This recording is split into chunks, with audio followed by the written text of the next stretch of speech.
How does it feel to be in front of the camera instead of behind it? It does not feel good to be in front of the camera. No? No. It's not what I do. Now you have a feeling how everyone else feels, right? I don't care how everybody else feels.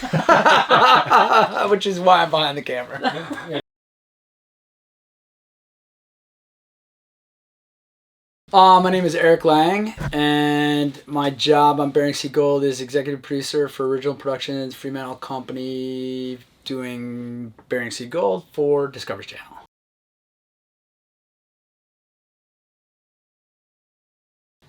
Well, it depends. Depending on what type of television show or project you're working on, an executive producer can mean a number of different things.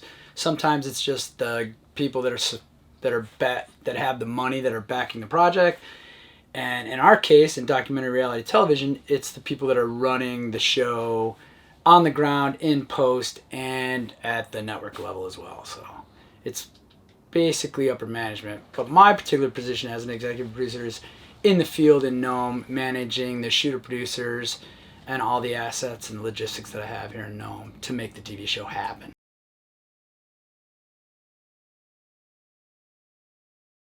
That's just basic leadership principles, right? You have to lead from the front. So I've done every job in reality television in this particular type of genre, and others too. I started out in commercials in Chicago back in the day. So but yeah, I believe that in order to direct people in the field to get what you need creatively, you need to have an idea of what that is. You don't have to be the greatest line producer to understand that things cost money. I can hire somebody who's the best line producer to count the beans because I can't count beans. But I know where I can help my line producer out and save, and that helps them give me that money to put to assets that help me get better creative. That's what an executive producer in the field does. They basically manage the personnel and the talent to get the best creative on camera that you can get. And that's basically the gist of an executive producer. Right on. Juggling. I'm just a really good juggler, and I can ride a unicycle. You're like a circus clown. I am a circus clown. This is a lot like working at a carnival.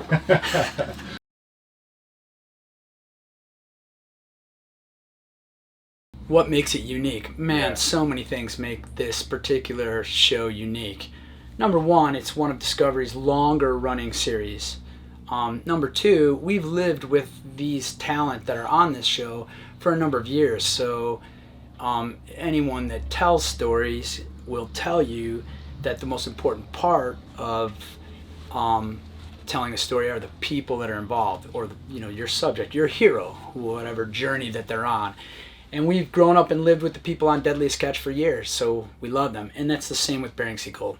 We've grown up and lived with these talent on Bering Sea Gold for years. We've seen them grow and mature, and we've seen their businesses die in some respects and also flourish. So that creates a show that's sticky.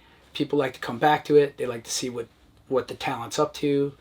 Are they succeeding? Are they making gold? Are they losing?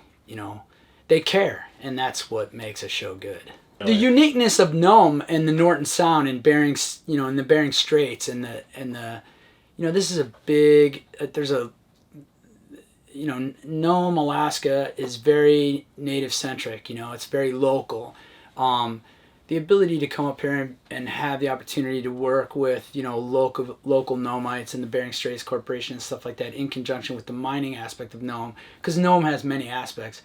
It's very unique up here, you're above the Arctic Circle, there's no trees, it's very tundra, it's beautiful, but it's also pretty brutal. I mean, you're on the Bering Sea, so trying to make a living up here doing certain things can be real tough, and you have to be savvy, and that makes it very unique in regards to story, because Mother Nature runs everything, and then you have the ingenuity of the people up here doing what they need to do to survive.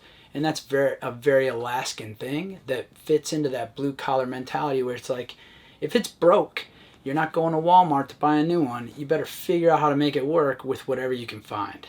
Mm-hmm. And usually, you're pirating somebody else's rig to do that in gold mining.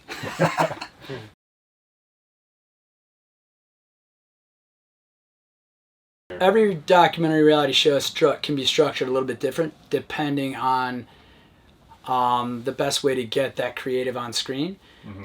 So you adjust your logistics accordingly. On this particular show, we'll pair up our shooter producers, our field producers, with the talent. If they're new producers, I have a lot of older returning producers that know the show really well. I try to keep as many of my seasoned producers in the field as I can, but as we know, it's a freelance business, so they get pirated by other shows and stuff like that. But if you're a new shooter producer on the show, usually what I'll try to do is I'll ease you into the world slow, because first of all, when they get up here, it's a shock. It's Nome, Alaska. If they haven't done an Alaskan show, it's a real big shock. So they need a little bit of lag time to catch up to the fact that their cell phone's not working. And it probably won't work the whole time they're here, so they're going to have to get a burner. That's a big thing. Another big thing is they have to be open-minded and they have to listen. The key to being a good field producer and shooter on shows like this is you have to be a good listener. If you're not hearing the talent while they're talking to you because you're fiddling with your camera or something, you're missing the whole point of why we're here. The camera's just a tool. Really, the listening parts. What are they saying? What do they mean? That's what you need to try to get on camera. So for new field producers, they come in, they get their feet wet, they get with their talent, they get to know their talent, they gain trust with their talent. There's a mutual trust that starts to grow the more time they spend together. And then by about a week or week and a half, we are really rolling. We're in it because the miners up here aren't going to stop. If the weather's good, they're going to mine. So, if a field producer comes up to me and they're like, well, they're going to be mining for 12 hours. I'm like, awesome. That's going to be a long day for you, I guess. Yeah. Then they understand, okay, when the miners are out there, I'm out there. When the miners are down because of weather, I'm down. The difference is we're kind of never really down. When they're mining gold, we're covering that. When the field producer's not mining gold and they're back on land, we're shooting all of our pretty picture stuff. We're shooting our drone, we're shooting our bears, we're shooting our moose, we're shooting everything we can to paint Nome's character, because Nome is a character as well. And that's a huge aspect of the show, is the beauty of Nome up here. And it is gorgeous up here. And our goal is to try to make Nome a character as much as the miners are characters.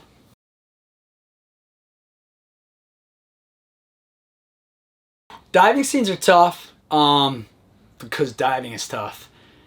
The miners up here go down on a hookah system. So what most viewers probably don't understand if they're not paying close attention is that the miners that mine on this show are on a hookah system. They're running off a generator, off a boat. They're down under there on a compressor. They can stay down there for hours depending on the depth. Even if they don't really care a lot of the times. But For us, if we have a shooter producer on that boat, the way that we're covering that dive is usually with GoPros.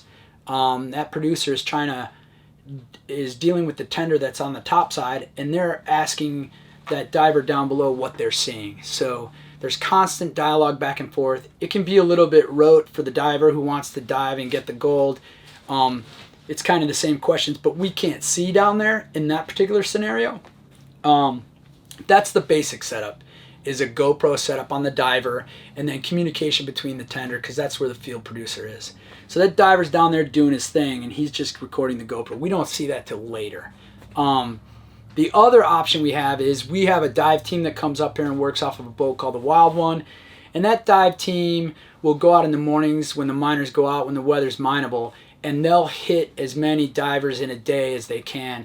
If there's a particular story that's happening, like somebody's having a hot water problem, or we can smell some kind of a problem happen, a lot of the times the cast will, like Emily will tell us, like, hey, I'm having problems with this and this, and Emily and I'll talk, and we'll know that may be something that she has to watch. So I'll tell my dive team, hey, why don't you go to Emily's rig first this morning? They got a new Framus and they're gonna dive, and it might go sideways, so be there for that. So that dive team will hit the site, Emily will dive, and sure enough, she'll have problems with it, and that diver will dive off the Wild One, go down on a comm line, and it's a three-way comm line, so the diver down below is talking to the tender on the dive boat. We tie into that comm system, and then my diver that's in the water on a tank, not a hookah system, he's diving on a tank. So that's scuba. the miner's on a hookah system, and that and we'll go down there. We have a red camera that's housed in a gates housing, and our Trent was our diver for a long time. We got Brian Garrity now, and we had Dave Reichart in the past. But we've had a lot of really good divers that are down there, cinematographers, and they're filming that dive. All aspects of it. They're getting wide shots, they're getting close-ups, they're talking to that diver. So if my diver's underwater and he sees something cool, the gold miners up here spend so much time underwater that they will see a crab walk by or a seal, and they just don't care because they're mining gold. But for us, that's amazing. And for the person at home who's cracking a beer and like, oh my God, man, I'm in space. Like, it looks like space. They'll push those questions. So they'll be like, oh my God, look at that crab. Oh yeah, look at the crab. And then the diver will talk about it. So that's how we integrate the story under the water into the topside stuff, where the tender's like, hey, why don't you find some gold instead of dorking around down there with the crab? Like, that's how we generate story when a diver's on site. And we'll pop that diver to many rigs throughout the day. Usually they'll do a 3 or 4 tank dive day. They may, I mean, when the weather's good, man, they'll stay out there all day, as long as the miners do. But they usually run through 4 tanks in a day, and that's about it. That's about it for their day, and then they'll come in. We do a lot of boat to boat too. Not only are we diving a diver in the water, but that diver's also doing split level shots with a boogie board. We have a rig set up where they do half water setups for the excavator dredges. When the excavator dredges are out there, that diver will get in the water and he'll be communicating via the dive boat with, say, Sean Palmranke in the excavator, and Sean will bring that bucket. He's a really good operator. A lot of these guys are amazing operators. They'll bring that bucket right in front of the camera and splash it down in the water, and that's how we get those amazing shots under the water and stuff. And you gotta have a lot of trust in the operator to do that. A lot, because one tap from that excavator and you are hurt. Yeah, yeah.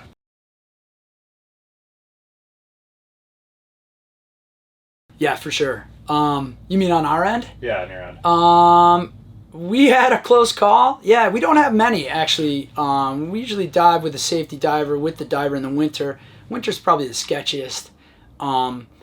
You're diving through a hole, 4 feet thick ice, and you have one exit, which is the way you went in. So our divers are pretty experienced. Like Trent has a tether. He uses all the safety equipment so that you can get back to the hole. If he loses a mask, he has an extra backup mask and an extra regulator. So he's got redundancies in place. And in the winter, we dive with a second diver. We've got a safety diver watching that diver just in case that something happens. We had one season. A lot of these guys are running equipment underwater, that's awesome for TV, but can be a little bit sketchy. In the winter, we had a screen come off a foot valve, and if you watch the show, foot valve is how you prime the pump so you can suck off the bottom. So that foot valve sits over here in a different hole, and they're in this hole with the suction dredge.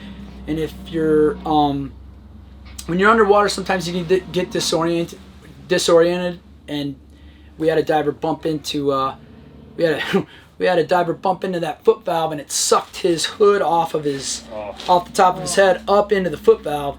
So immediately that diver went to his head and tried to extract his head from that. And by the time he did finally get his head out of that suction, out of that foot valve, it had pulled his hood out, and it's rubber, so the hood's going up it's like going up the valve, and it had pulled his mask off. So once you lose a seal on a mask like that, you're holding your breath at that point.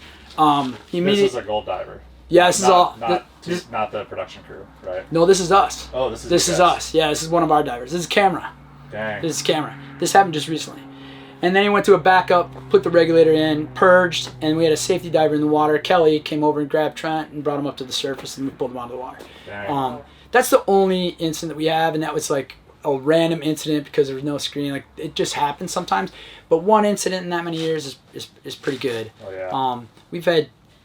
There was another incident on Vernon's rig, which everybody probably saw on TV, where we had Kai underwater, and it was really cloudy, really sandy, so Viz was really bad, and he was kind of getting his footing. He got a little disoriented, maybe didn't have enough weight on, so he's kind of floating a little bit. He had an issue where the umbilical got wrapped around the hose and bumped his mask, and he lost the seal on his mask and started sucking water. And once that mast came off and flooded, instead of going to purge, he went to go up, which is a natural reaction. And when he came up under the pontoon. Trent was filming at the time, and he was on it. And when he saw that happen, he kept eyes on him. But you could tell as soon as Kai got in trouble, Trent dropped the camera and grabbed him and went into diver rescue mode and just pushed him up in between the pontoons and then brought him out to the other end of the boat. And then Vernon's guys pulled him out.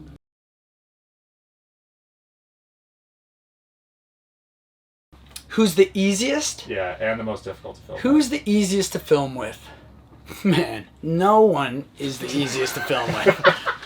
I mean, Steve. Steve kind of makes his own TV. He might be the easiest to film with. No, Steve is not the easiest to film with. It fluctuates. Right now, well, I was gonna say Chris McCauley might be the easiest to film with, but he just had a hose problem, so now it's a nightmare. Yeah, no one's easy to film with.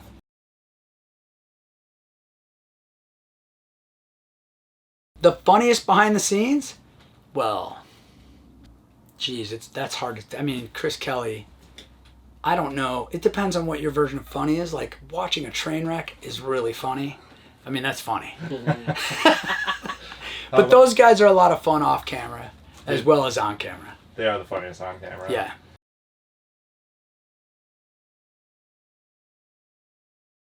I do, yeah. Nome's a small town, and we definitely blow off steam. So we get a chance to get out of town, do a lot of fishing. Yeah, we go hide. We'll hide at Safety Roadhouse. We'll hide at the Nome River. I mean, we'll hide wherever we can to fish, and then a lot of times we'll shoot out to Pilgrim Hot Springs too, which is a nice spot. But yeah, we hang out off camera too.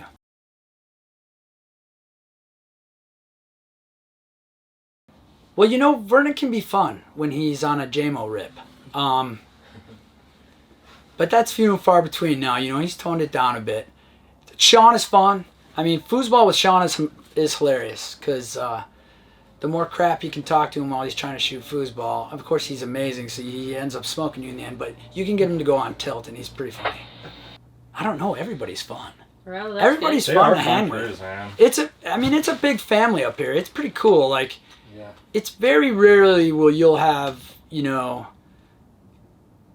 we're a family up here. When cast members are bummed out, we're there to support. When crew members are bummed out, the cast is there to support. It's a unique situation. I mean, it's a tight family, and we're all here trying to get the best creative that we can for the show, and I think everybody works towards that. So it's pretty I've noticed that too. Yeah, everybody's pretty tight.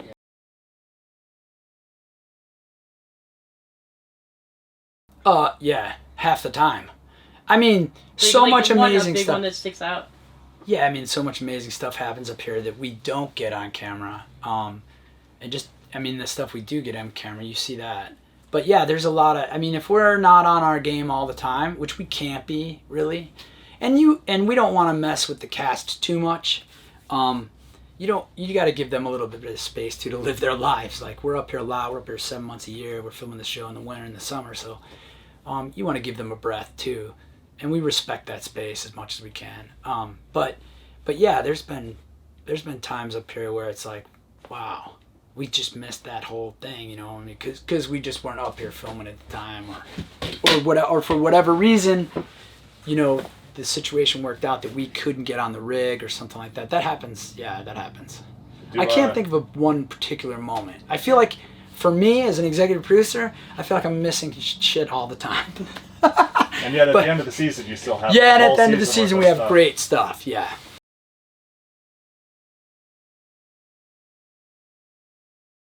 Yeah. There's a lot of stuff that I wish I could not see.